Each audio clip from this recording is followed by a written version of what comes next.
Salut tout le monde. Je sais plus faire. Bref. Salut tout le monde, j'espère que vous allez bien. Oui, c'est moi.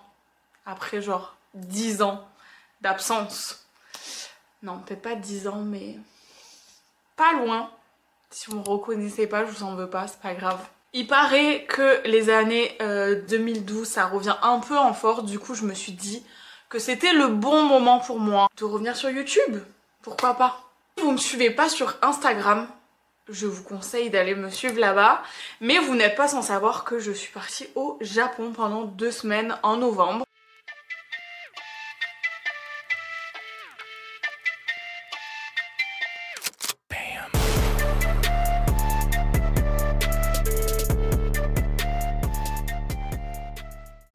Et je me suis dit que ça pouvait être cool de faire un petit haul de tout ce que j'ai acheté au Japon. À savoir que il y a une grosse partie de skincare, beauté. Et en plus de ça, vu qu'on est en février, je peux vous faire une review totale de ce que j'ai aimé, ce que j'ai pas aimé, ce que je regrette ne pas avoir acheté en 1 milliard d'exemplaires. Il y a aussi un petit peu de trucs genre d'art, de tatou, du luxe, vintage. Mais bon, non. Mais du coup, genre, oh, vous la connaissez pas si vous ne me suivez pas sur Instagram. Ça c'est Dakota, c'est mon petit chat. Je pourrais faire un petit sourire mon cœur. On dirait que t'es Dakota, mon chouchou. Donc on va commencer par tout ce qui est skincare, beauté, etc. Je me suis, j'ai acheté tous les produits quasiment chez Don Quichotte. C'est ce magasin avec ce logo là. Alors vraiment, je me suis fait avoir par le marketing. J'ai acheté des masques pour le visage, c'est Kuromi. Voilà, c'est trop mignon. Je ne sais pas ce que ça fait à votre visage, mais en tout cas c'est trop mignon, regardez. Après j'ai acheté des masques au riz, à l'eau de riz. Il paraît que c'est vachement bon pour la peau. Je vous avoue, je les ai pas testés encore. Mais ce qui est super bien, c'est que dedans ça, il y en a 10. Et genre je l'ai payé peut-être 3 €, un truc comme ça. Enfin, c'est vraiment pas cher. Un autre truc que j'ai trouvé genre vraiment révolutionnaire, c'est ça. Waouh! Et ça c'est quoi? En fait à l'intérieur vous avez des masques. Mais en gros à l'intérieur vous avez des masques. Celui-là je l'ai pas ouvert. En fait ça fait comme une boîte à mouchoirs comme ça. Et là vous avez la petite pince pour prendre le masque et vous le foutre sur la gueule sans mettre vos gros doigts sales dans le truc. Mais en gros c'est ça, ça ressemble à ça. Et là vous avez les masques qui baignent dans le liquide. Ça c'est au rétinol. Ça dépend des boîtes mais c'est entre 30 et 50 masques et vraiment c'est pas cher du tout et je trouve ça mais trop bien quoi. Mais du coup moi je suis obligée genre de couper le masque une fois sur moi pour que ça aille bien mes yeux à mes yeux et le reste. J'ai acheté ça. J'ai acheté ça parce que c'était pas très cher et ça m'a fait grave penser à... Vous voyez les influenceurs télé-réalité? C'est le truc où tu te l'accroches aux oreilles.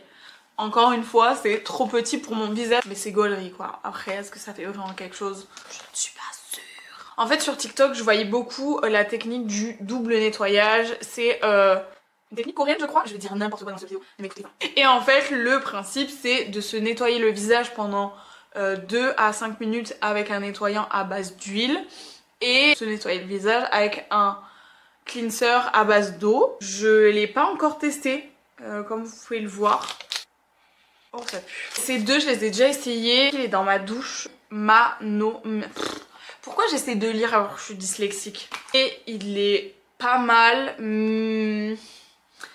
Mais c'est pas mon préféré. Et comme grosse gourdasse, j'ai acheté celui-là en plusieurs fois. Alors que mon préf c'est celui-là. Peut-être que vous l'avez vu sur les TikTok de skincare et tout. Mais celui-là vraiment c'est mon préféré et j'en ai acheté qu'un. Voilà, et il me reste ça. Il mousse comme il faut, enfin vraiment une pépite. Si vous allez au Japon, achetez ça, ça coûte pas cher et c'est incroyable. Faut savoir que ma petite sœur vit en Corée et du coup il y a pas mal les mêmes gammes de produits etc. Du coup je suis allée faire du shopping avec elle parce qu'elle m'a rejoint au Japon. Il y a beaucoup de produits que vous voyez là aussi. C'est elle qui m'a dit oh prends ça, prends ça, prends ça. Je l'ai écouté. J'ai acheté ça. Hop, c'est... je vais pas essayer de lire hein.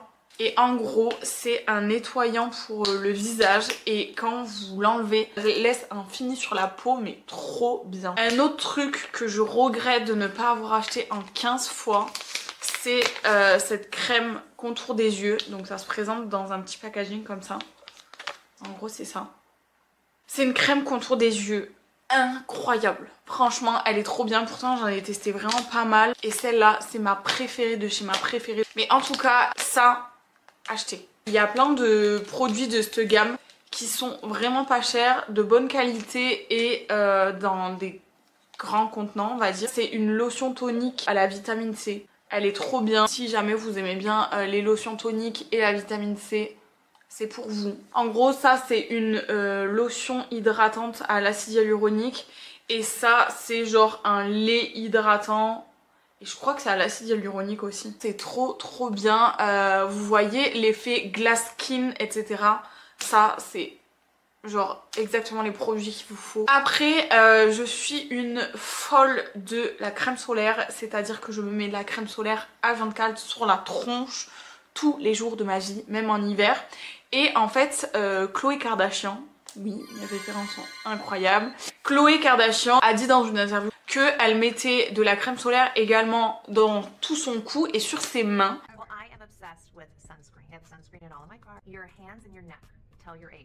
Et si vous regardez, elle a des mains incroyables. Je me suis mis en tête de faire la même chose. Ça va faire 1 an que je m'en mets aussi sur les mains et sur le cou. La crème solaire de visage, c'est la Clarins qui coûte 30 balles. Donc clairement hors de question que j'en mette sur mes mains et sur mon cou. Mais du coup j'ai fait mon stock et j'ai acheté ça.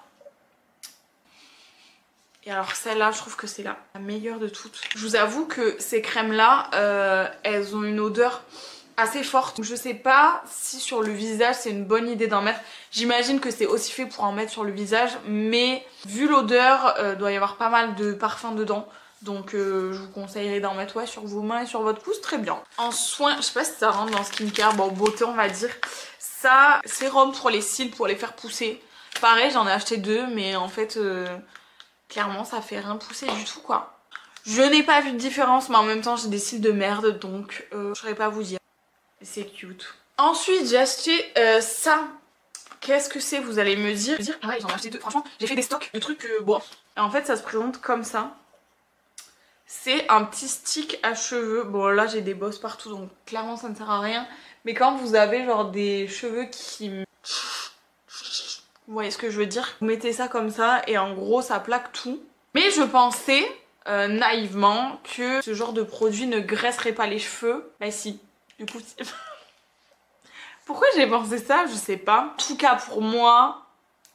c'est pas top. Et si vous avez l'habitude de faire des plaquages et que dans la journée vous voulez faire 2-3 petites retouches, je pense que c'est incroyable comme produit par contre. Il y avait ces mascaras, j'en ai acheté 3 mais j'ai gardé l'emballage que de lui. Ces mascaras c'est partout en mode oh mon dieu c'est les meilleurs, blablabla, blablabla. Surtout que les japonaises elles ont des petits cils qui poussent droit.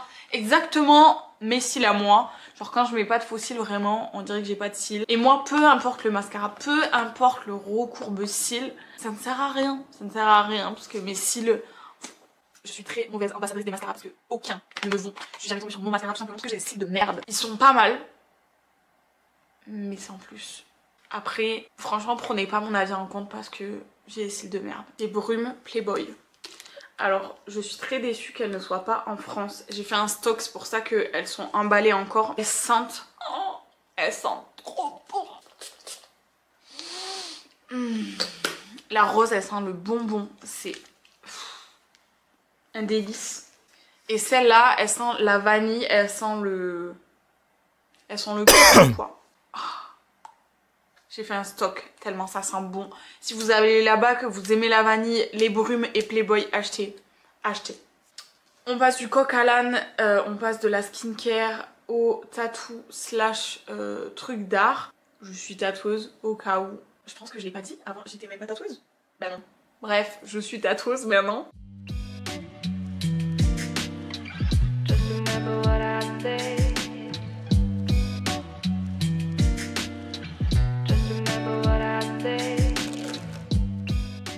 On est allé à un salon de tatouage qui s'appelle Tokyo Tree Tide. Et c'est un salon de tatouage avec des super bons artistes et surtout énormément de merch. Un conseil si vous voulez vous faire tatouer là-bas, prenez rendez-vous à l'avance parce que nous n'avons pas fait bien évidemment. Il y a énormément de merch. On a acheté ce bouquin de Ichibe.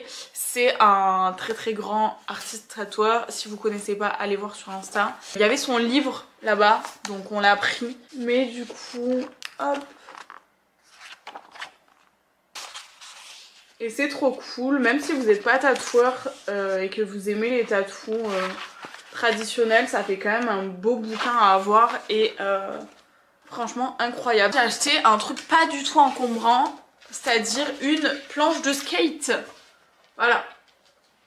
Je sais pas si on verra bien, mais elle est trop belle. J'aime trop. Il y en avait plein, j'avais envie de toutes les prendre, mais j'ai résisté. Donc le logo c'est ça et c'est dans le quartier, c'est après la grosse rue de Harajuku. Mais bref, vous pouvez trouver l'adresse sur Insta j'imagine. On voulait trouver pas mal de livres d'estampes, on a galéré sa mère. Mais on a trouvé au musée de Tokyo, on a trouvé ça. C'est dans la section livres, il y a énormément de livres et je vous avoue qu'on a passé genre 2 heures à regarder tout. Après celui-là, là il y a pas mal d'estampes, il y a pas mal de peintures. Ce qui est cool, c'est que c'est écrit en japonais et en anglais. Le livre il nous a coûté 2400 yens, ce qui fait à peu près 14 €, donc franchement c'est vraiment pas cher pour un livre comme ça. Après on a acheté ce livre aussi, ça nous a coûté genre 37 € à peu près. Et pareil dedans en fait il y a plein d'images, c'est des estampes. Il faut savoir que au Japon il y a énormément de vintage et énormément de luxe vintage à des prix, vous avez pas idée, enfin franchement j'ai halluciné et je voulais tout acheter. Je voulais tout acheter. Les gens font extrêmement attention à leurs affaires. La seconde main, que ce soit luxe ou pas luxe, on dirait que c'est du neuf. J'ai craqué, j'ai acheté ce sac Louis Vuitton. Alors c'est pas un Speedy, il me semble. Oh, je sais plus comment il s'appelle. J'ai un trou de mémoire. Mais bon bref, j'ai acheté donc ce sac Louis Vuitton vintage qui est assez gros et il m'a coûté 300 €. Et clairement, bon le cuir a un peu vieilli mais je trouve ça trop beau. Mais l'intérieur est en parfait état. En plus ça m'a fait rigoler, il y a écrit Made in France, tout ça pour qui retourne en France. Et en fait il était pas très cher parce qu'il était considéré comme abîmé. Je vais vous montrer la partie abîmée. Et en gros c'est ça, il y a un peu une griffure. Mais après, comme vous pouvez le voir, il est en parfaite condition. Voilà. Donc quand je l'ai vu, j'ai dit oh je l'aime trop. Si jamais vous allez au Japon, prévoyez-vous un petit budget genre vintage luxe. Si vous aimez ça bien évidemment, parce que franchement ça vaut vraiment le coup de fou. Je vais finir avec les choses un peu inutiles que j'ai achetées mais que j'adore. À commencer par ce stylo trop mignon. C'est pas trop chou. Voilà. Vous voyez les Sony Angels, le principe d'acheter une collection de petits trucs que tu ne sais pas ce que c'est. Moi j'aime pas les Sony Angels pour plein de raisons différentes, je ne m'attarderai pas là-dessus. Mais du coup j'ai trouvé le même principe avec d'autres personnages. C'est des Skull Panda, ça s'appelle. C'est vendu sur Pop Smart, je crois. Et en gros c'est des petites comme ça. Oh ton collier. Et en gros c'est des petites meufs comme ça là. Sont trop mignonnes. J'ai ces deux et après j'en ai acheté d'autres sur Amazon. En tout cas ça m'a débloqué une addiction. Bien évidemment nous sommes passés au Pokémon Center.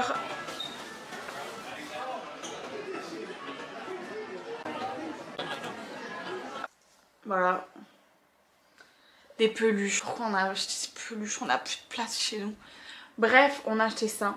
Faut savoir que au Pokémon Center, vous avez une section bébé. En fait, toute cette section, les peluches, c'est des bébés Pokémon. Vous voyez ce que je veux dire? Genre vous avez des bébés Pikachu, des bébés Ectoplasma. Et c'est des trucs les plus mignons que vous avez jamais vus. Et aussi sont genre fluffy. Oh, c'est tellement mignon. Et comme une grosse pigeonne, j'ai acheté ça. Voilà, parce que c'est trop cute. Et c'est des petits baumes à lèvres. Ils sentent trop bon. Pour terminer, je vais vous montrer les choses que j'ai gagnées dans les machines à pince ou les gachapon. C'est tout simplement des machines où vous mettez des pièces et vous tournez et vous avez une petite boule qui descend. Ça, j'ai gagné ces petits porte-clés qui sont absolument adorables, qui font un fit improbable entre mes deux passions, les chats et les requins. Un déguisement de requin. Ensuite, les machines à pince. Je crois que j'ai un peu honte. On a rejoint des amis à nous qui sont tatoueurs aussi et on s'est fait une soirée machine à pince. Parce qu'en fait là-bas vous avez des buildings entiers, genre avec 6 étages, avec juste des trucs à pince, avec des peluches. Et moi j'ai vu une peluche que je voulais. Absolument. Je pense que j'ai geeké le truc pendant un bon bout de temps. Au final c'est mon pote qui a fini par l'avoir. Mais je tiens à dire que c'est quand même moi qui ai geeké le truc, il a mis dans la bonne position, le machin, le truc. Et j'ai eu ça. Oh my god, voilà. Vous voyez la taille. Oh, je l'aime. Voilà. Vous allez me dire, oui mais comment t'as fait dans l'avion? Je l'ai pris avec moi, Elle rentre dans le sac Louis Vuitton, donc voilà. Et je peux vous dire que dans l'avion je fais comme ça. Donc meilleur investissement et au final elle m'a pas coûté si cher que ça. Ça valait le coup. Dites-moi que ça valait le coup. Sauf que après avoir gagné ça, j'ai compris un peu comment ça marchait, les machines à pince. Du coup je suis devenue folle. Il y a pas mal de peluches que j'ai gagnées, que j'ai offert à mes amis. Je suis rentrée dans un truc à pince. J'ai gagné genre, enfin j'ai attrapé genre 10 peluches. Sans mentir, les gens me regardaient mal. Autant quand on a gagné ça, tout le monde nous applaudit. Autant à la fin genre les gens me regardaient vraiment mal. J'ai attrapé ça pour mon copain. C'est ça que je vous disais, le fluffy comme ça. Mais bref, hein, je vous dis pas pourquoi. Voilà, ils sont pas trop mignons. C'est trop chou. J'espère que cette vidéo vous aura plu. J'espère que ça vous aura donné un peu envie d'aller magasiner au Japon. Dites-moi en commentaire si vous avez testé de la skincare japonaise. Si vous êtes encore là, c'est tant mieux pour vous, parce que si vous avez des questions sur le Japon, sur mon voyage en général, je vous invite à me poser toutes vos questions en commentaire et je ferai une grosse FAQ Japon. Abonnez-vous. C'est trop bizarre de dire ça.